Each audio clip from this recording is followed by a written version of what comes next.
formally proceed with your presentation.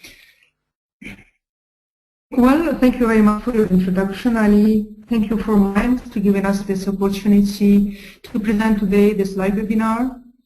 We are going to tackle, as you said, from money makers to order takers. And we are going to take like 30 minutes to present how we are going to do that, how you can do that, and what are the challenges, what are the steps, and then we are going to go for the question that you would like to ask us, and we'll be happy, more than happy, to answer all your inquiries. So this webinar will cover companies, challenges in the 21st century and the crucial needs for change. We are going to show you the sales performance figure that we have taken over an assessment over 500,000 of salespeople in different corners of the world. Why sales development steps and not training anymore? How we are going to implement the steps to grow your sales organization, how you can do it, and we are going to discuss all the details during this webinar. So, companies' challenges in the 21st century are totally different. And a lot of CEOs are asking questions like, oh, why the market is becoming so hard to reach? Why closing clients is taking so much time? Is it the sales force? Is it our marketing strategy? A lot of questions. And in fact, yes, companies are facing changes in the market, and they should adapt their marketing mix strategy first. Then they should understand that clients' behavior changed a lot, and they should adopt a new sales approach to be their competitive. So, in fact, a study done by Harvard Business Review in the issue of January-February 2013, done by a professor called Richard Eatonson, after study involving 500 managers and customers in multiple countries across a wide B2B industry, showed that we need to reinterpret the 4 Ps. You know, marketing mix was the 4 Ps: product, place, price, promotion. So it's not that anymore. This is the first thing that changed versus the last century. When we are talking about products, now we are talking solutions. We are defining the offering as how we can solve solutions, how we can bring a solution to our clients. We are not talking about our product, the features of our product. Instead of talking place where we are selling it, we are trying to build up a network and definitely different access points across channel presence where the customer can reach us. And instead of talking price, we are going to focus on value. We are going to articulate the benefits relative to price, rather than stressing how price relates to production costs and profit margins. And finally, instead of talking about promotion, people and companies and leading multinational companies become talking about education, educating the customer through blogging, through articles, through webinars like we are doing today. So instead of having the marketing mix that is the 4 Ps, product, place, price, and promotion, we have now the SAFE, which is solution, access, value, and education. So if today we have salespeople that are selling in the last century based on our 4 Ps, already we have a gap and we need to change the way of selling. Second, clients' buying behavior change because they are much more informed. They are very well educated because they have access to everything on the net. They can Google anything. They can have articles. They can read.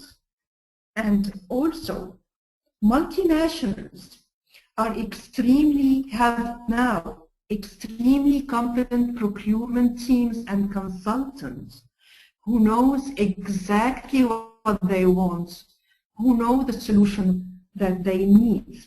And it makes even harder for us to only talk about what we have, what the features that we can provide in sales instead of talking solutions. Unfortunately, we can still see the majority of organizations with a sales force not prepared to face such changes and still trying to sell as sales representative instead of behaving as sales consultants. As you can see, this slide represents the different styles of selling. We have the professional visitor who, the lower end of a salesperson who just carry the day, adding very little to the customer, just have a phone call, have a visit, talk a little bit, try to be friends with the customer. We have another level, which is the price seller, the one who says, we have a great product for you and we can give it to you for a very good price. And then the content teller, who said, look how good we are. Look what we can give you. This is the product. This is the best product. Look how many customers, how famous the customer they buy from us. And this is the classical low-end order takers that only talk and try to take the order when the clients say, okay, I would like to buy from you. This level of salespeople will make your sales length much more long. And also, this kind of salespeople are only order takers and will never become money makers unless we educate them. So what you need to build today are sales consultative people, trusted advisor, who can identify the need of your customers or your needs, who can try to find out the compelling reason to buy, and then say to the customer, I advise you to take this solution because this is exactly the solution that will fit your needs. So we are here in the stage of building a mutual rewarding relationship with customers where salespeople can help them solve their problems first, then achieve their goals second, then maximize profitability while buying your products and services.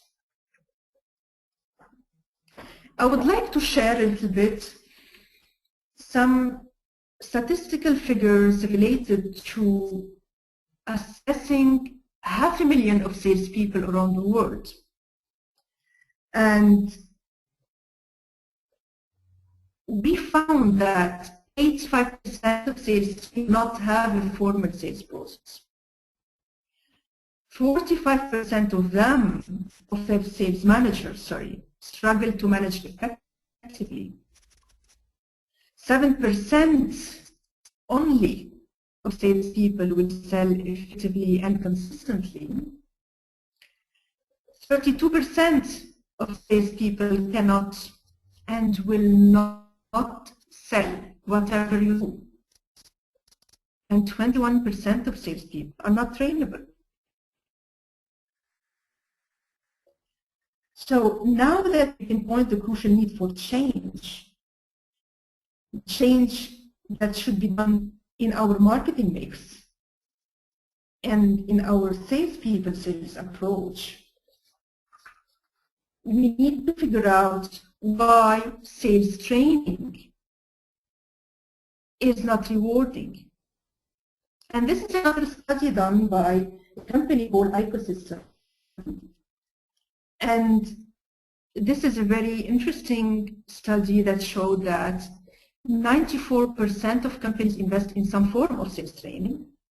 4 days per year are invested on the average by companies, and top performer companies invest and a half day of training per year. And we are not talking about product training. But the results are that 80 to 90% of sales training has no lasting impact after 3 months. So you are investing, and after 3 months, no reward. While sales development strategy shows that we can have an increase of a minimum of 10% in sales if we implement a proper sales development strategy. So the big question is how we can go for a sales force development, how we can grow our sales organization. Now, if we agree all together that organizations have an urgent need to adjust and face the change situation in markets and implement a new marketing mixed approach, and they need to adjust to face clients' change behavior, and they need to adapt the new selling solution approach, then we should be able to find who in our sales force can be prepared to face the new change. And if our sales force can follow the strategy set by our CEO and our board. So my advice to you, whether you need to accelerate your growth or reverse flat or declining sales, reduce your cost of sales, hire a key sales executive or a vice president of sales, change your sales model, or implement an efficient sales process, you should begin with one thing.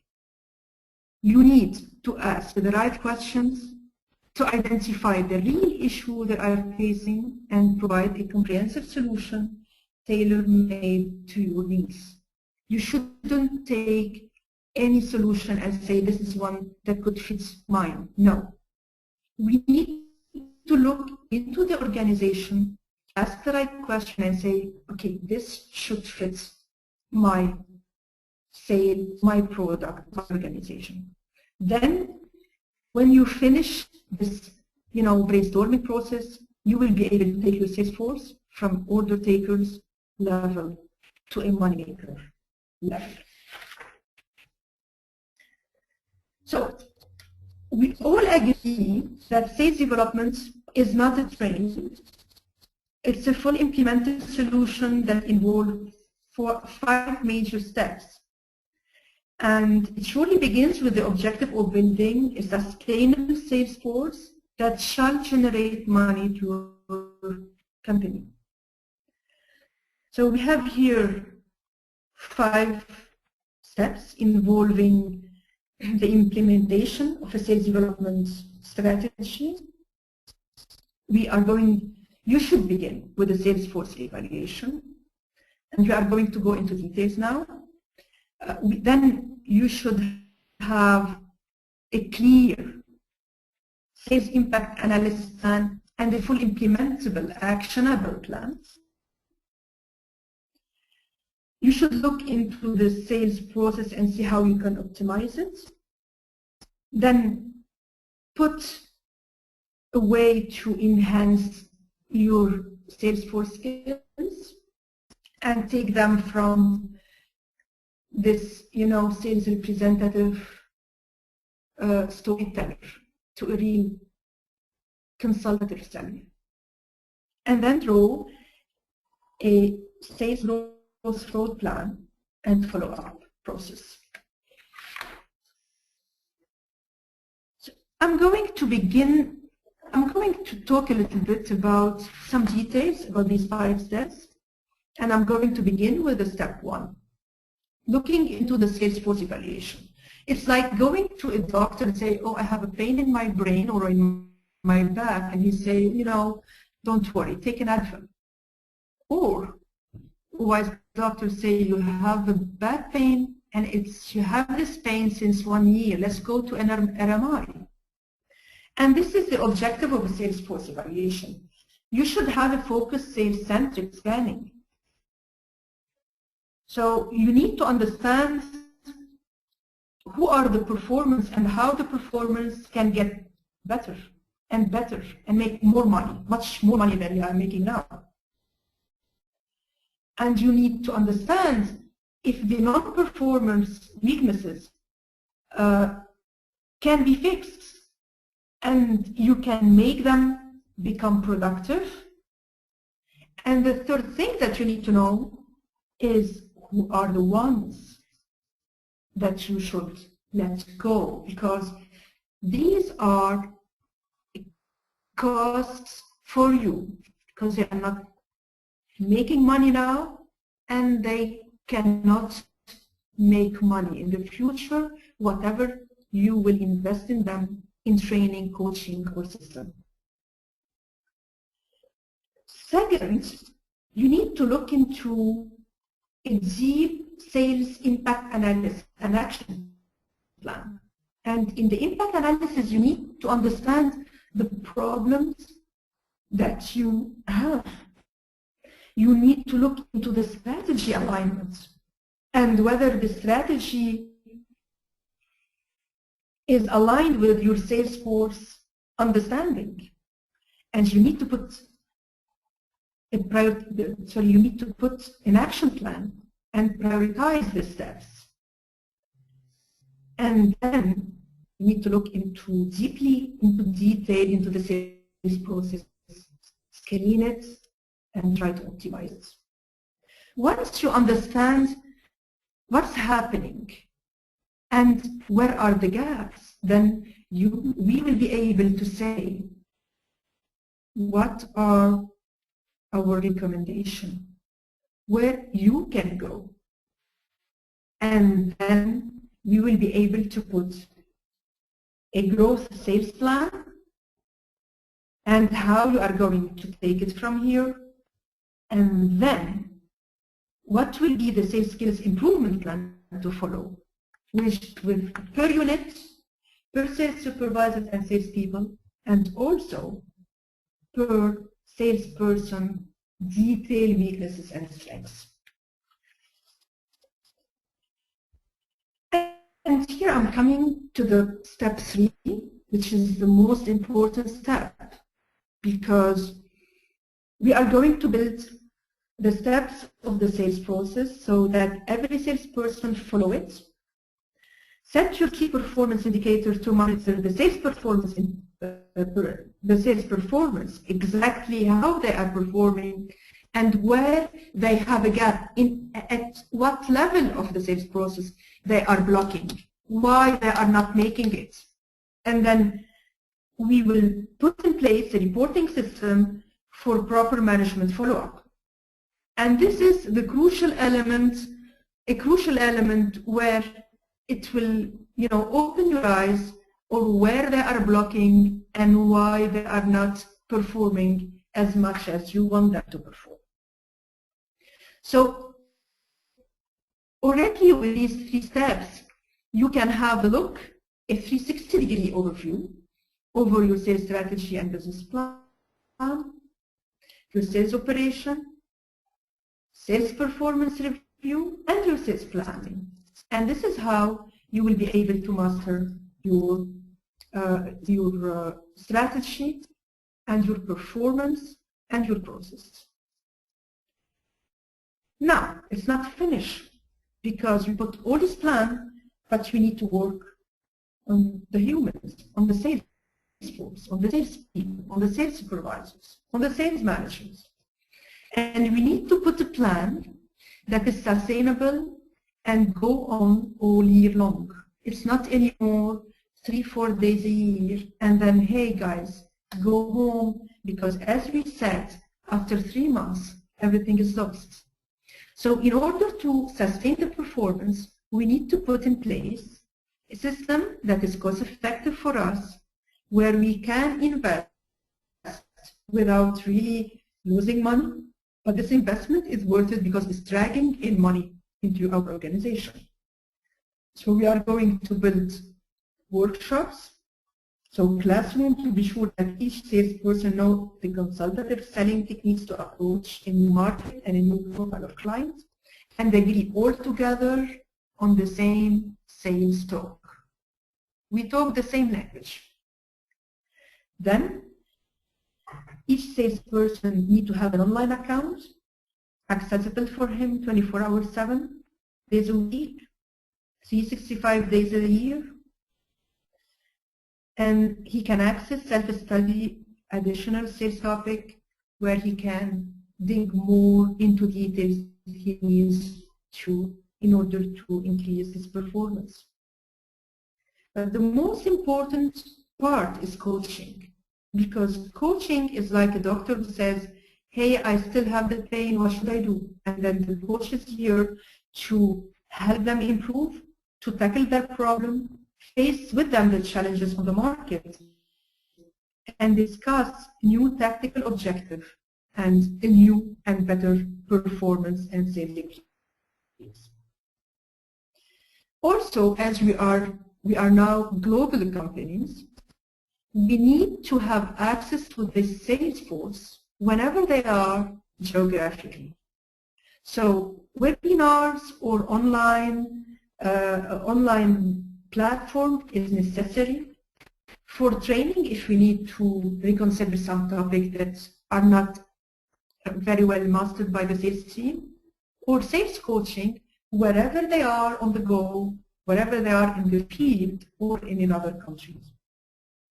And also we have this monitoring tool that will help us put all this together and let the salespeople, the sales supervisors and sales managers know exactly what's happening on the ground at each moment.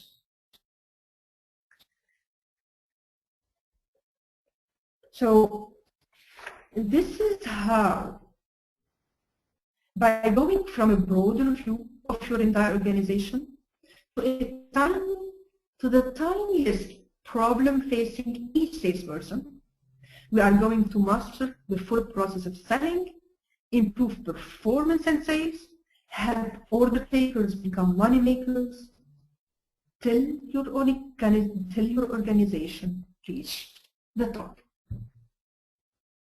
So that's it. I'm open for questions if you have. Okay, thank you very much, Ms. Bifani. Folks, now we are open for question and answers. If you want to speak to Ms. Bifani, you could raise your hand. There's a hand icon on your webinar console, so if you click on it, it will give you a chance to speak to Ms. Bifani, or you could put your questions in the chat box. I see there are a few questions already posted, so I can start with. One of the slides mentioned content tellers.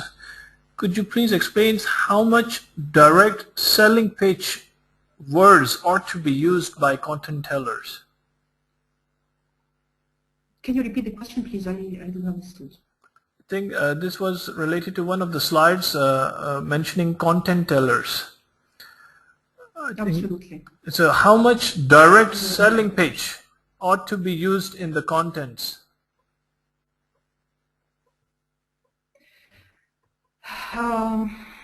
You know, in the content seller, we don't talk anymore about how much the pricing is. We have a system. You need to have a system where the salesperson or the consultant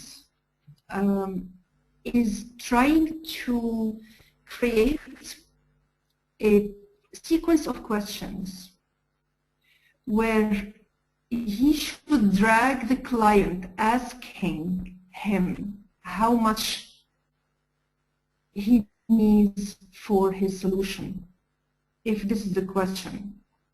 So we are not talking about how much he has to buy.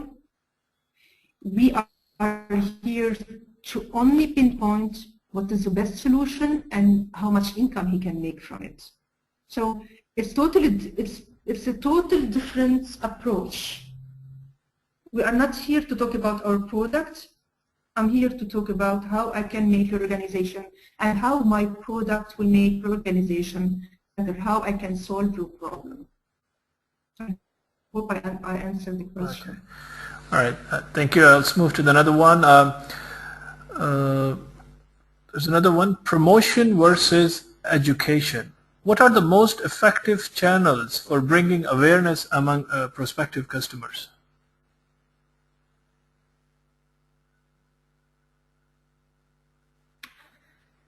What is the most effective channels? I think they're talking about like media channels. I don't know. Absolutely. Excellent question. Excellent questions. For educating the customers, we have many ways. The most common ways that is really becoming, very used now are networks through blogging.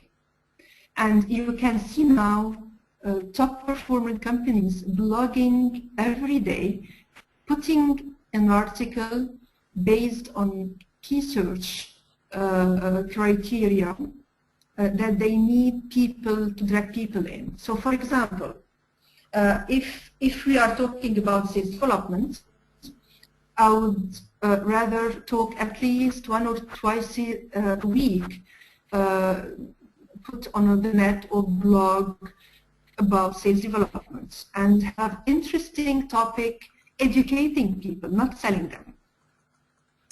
Okay, so you can invest a lot in blogging and networking, and it's called now marketing inbound marketing. And inbound marketing brings to you through your websites a lot of hot leads that are ready to buy.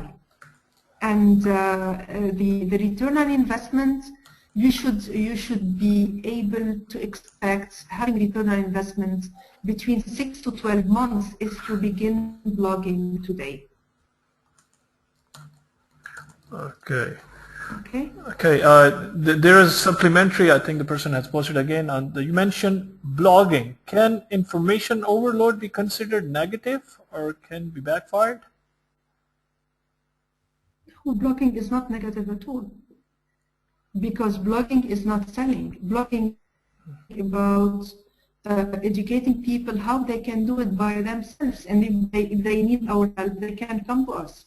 But we are just putting our expertise, writing about the expertise, and if they can do it by themselves, they are more than happy. We are more than happy for them. Sure. Another one from Brother Naeem. Is it productive to make weak performers redundant in your team? Doesn't it build unnecessarily pressures on your performers? Or how do we manage those who are regularly not performing despite trainings, investments on them? Yeah, this is a very good question. Thank you for asking the question, because bad performers, we have here a big question. We can say, okay, we are going to go for a full assessment and say, these guys can grow with us, these guys are not trainable, they are not coachable. So you have here, you are facing a situation where if they are not performing and they are not trainable or coachable and they cannot grow with you, then you should consider changing them, taking them from the team, because they are not doing anything, they are costing you money for nothing. But if we have non-performance, and once we do the Salesforce evaluation, we find out that these people can grow, are trainable, and can be coachable, then yes, why not? You are going to give the full chance for these people. You are going to put them in the system and help them to the most. Now, you should expect one thing. You can have two non-performers, but we can grow them. They are trainable, they are coachable, but they will grow, they will perform on a different speed. So you can see two non-performers who can grow and be trainable and coachable and reach a good, improvement objective within 3 months, while the other one, he will need 6 months. I hope I answered your question. Well, I think that was elaborative. Thank you very much. Another one, short one. What online sales enterprise platforms would you recommend to manage sales teams? Well, I don't recommend to have only an online 24/7 courses. I always recommend to have a match of different training platform, because we definitely need the workshops, whatever they are, in a classroom or through webinars. We can have webinars not only like this one. We can have webinars with the camera. They can see the trainer, and it can be much more, face-to-face training. But I always would like to recommend a platform where we have a live webinar. They can talk to the trainer, and an online one 24/7 where they can build their skills. So if I should recommend one, I should recommend one which is interactive, and they can get information that are very well structured. But not alone. Definitely not alone, because you are going to spend online 24/7 and you are not going to get results only. So it's a melt of workshops, live or online face-to-face, and then online 24/7. And the one that is really going to make your sales team go faster and further is definitely a sales coach. I hope I answered. Okay. I think again this was comprehensive. We have another one. A number of questions from Brother Imran Yusuf. Brother, let me see if you could I'll try to unmute you, but let me know if you want me to speak, because I think your questions are mixed in 3 parts. Brother Imran Yusuf, can you hear us? Yeah, I can hear you. Yeah. Can you hear me? Yes, we can hear you. Brother, would you like to ask? I mean, I can ask, but I think you should explain it better yourself. Please go ahead. Go ahead, ask me. No please introduce yourself also, Imran. Sure. My name is Imran Yusuf, and I am involved in executive search business in Saudi Arabia. Thank you very much for a fantastic presentation. Thank you. My questions are more specific, so I was shying away from asking directly, but here I am. I wanted to ask, within a B2B selling context, and especially talking about high value service packages, I was wondering, from your experience, what would be an approximately lead time to sell in GCC, i.e. from knocking a door to closing a deal? I know it's a very specific question, so if you don't want to answer, that's fine. No, it's not. It's very, very normal question. I think. Thank you for asking it. It's very interesting. I cannot give you one time span which is is right for all industries. And I can give you some example. For example, if we are talking about IT solutions, and there is many parties involved in this selling, it might take 6 months to 1 year. If you are talking with government, it can take 12 months to 15 months. So what I suggest, Imran, is to have a count, take like 10 or 20 deals that you have been working on for the last 3 years, and try to find out a normal low, an average, where from the day you found the lead till the date that you close the lead, and see if you are having a normal, like for example, it takes you 12 months. So the one that takes you more, with weaker salespeople, you can work on them to shorten your sales cycle. I hope I answered the question, but I cannot tell you everybody. Sometimes, sometimes when I have an inbound leads, I often go to the CEO, meet him, talk to him first of all over the phone, identify his problems, try to answer them, and find what could be the solution for him, go and meet him and close the deal. So for me, it's 2 visits. But what I can tell you, and this is something you can look at it in another way, instead of talking time, and this is you should look at it anyway, but instead of talking time, take number of visits. For example, for me, a good salesperson for a deal that is not complicated, so medium complicated, not fast or not long, should take between 3 to 4 meetings to close a deal. Whatever these 3 or 4 meetings are spread over 1 year, he shouldn't be wasting his time with a client meeting after meeting, because it's not that will close his deal.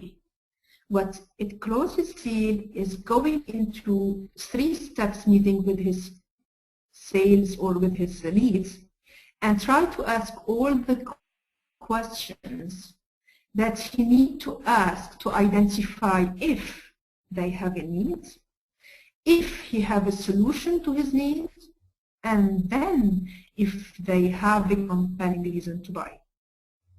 I hope I answered your question. Yes, absolutely. Thank you very much. And this is very much in line with my experience, because the number is so frightening. I mean, it takes 6 months to a year, but really, thank you very much. One last one, if there is a time. Sure, please go ahead. Okay. Yeah, thanks. Any advice on the compensation structure for sales management? Any best practices that you can share with us? Or it is also a subject by itself? Yeah, in fact, it's a subject by itself, but I can roughly tell you that also it depends on the organization and the product they are selling. But in all cases, sales management need to have a percentage on the target. They should be accountable on the performance of their sales force. And depends how big is the organization, they should be selling also and closing deals. Because I can see in a lot of organizations where a sales manager is here only for admin. And this is a very wrong way to go for it. I hope I answered your question. So salary plus commission, always. Perfect. Thank you very much. Really appreciate it. You are the most welcome. Thank you very much, Imran. Let me move back to the chat box. I think that was an interesting question. Sales teams are at times encouraged to ask prospects questions like, are you the final decision maker? Is it a good questions to ask to begin a relationship? I always begin this question when I say good morning. Yeah, definitely you should do that. And I can tell you why, because, now somebody asked me about the sales cycle, and it was a great question. We need to be sure that our sales cycle is at the shortest.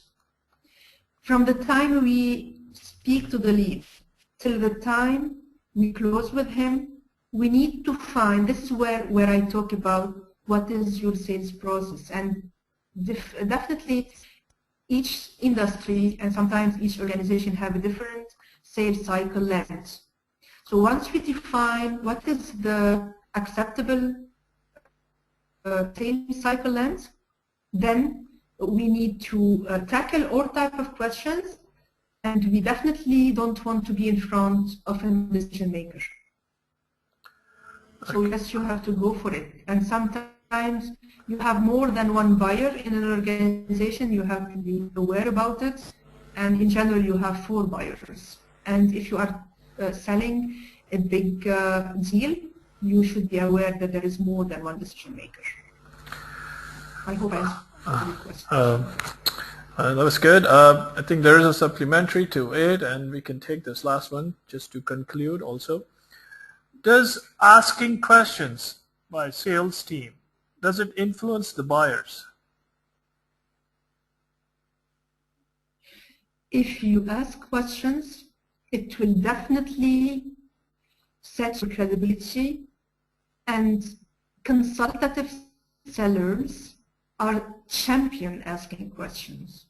So yes, ask questions, be very intuitive, and definitely don't be afraid to ask any question that will help your customer improve his business.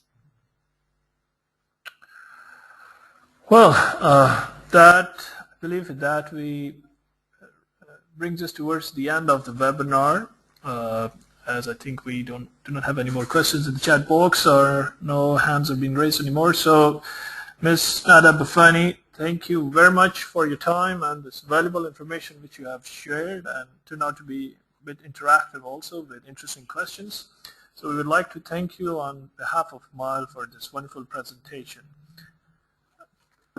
And thank you very much, Ali. Thank you for everybody who attended this webinar today, and have a great evening, everybody. Thank you indeed, and thank you to all of those who attended this webinar.